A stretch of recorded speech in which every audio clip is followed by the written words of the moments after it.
Hakikatten kaçan arasayla biçen, meslikten pul seçenin vicdanına sıçayım. Halkı aldap giren, yalan devlet kuran, sakovlaşıp duranın diline bir sıçayım. Dövlemenki diyen, sömrüp sömrü yiyenin, ovadan kastım giyenin kostuyuna sıçayım.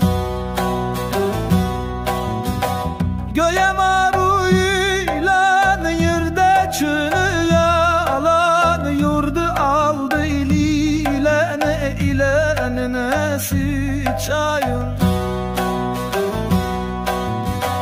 Kanunu terse çövre, ne yarı pula yugranın, şu meydi doğranın mazarına sıçayım.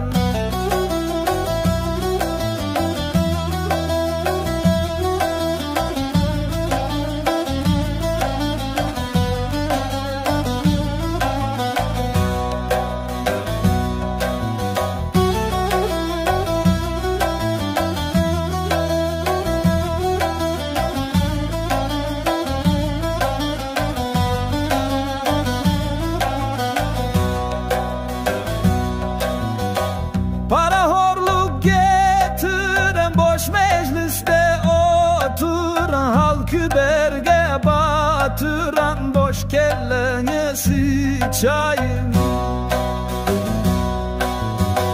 Dünya yüzün güldüren, saza kelle aldıran, o gurluk sazı çaldıran, gitarana sıçayım. Yalan sözden gandıran, haram pula saldıran, kaşan köşkler kaldıran, köşkünüze sıçayım.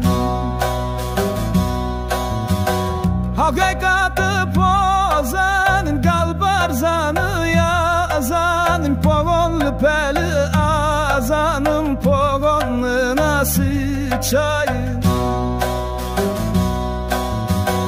Ben sattıran barıga, yer ektiren garba, su vermedik darına, arçınına sıçayım.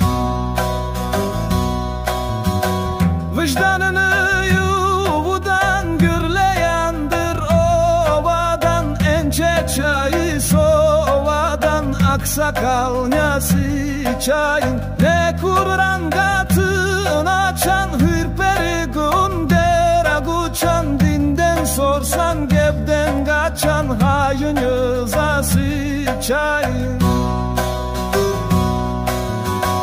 Harpına şermende, voleybol oynar günde, müdamer gözleginde, bayınıza sıçayım.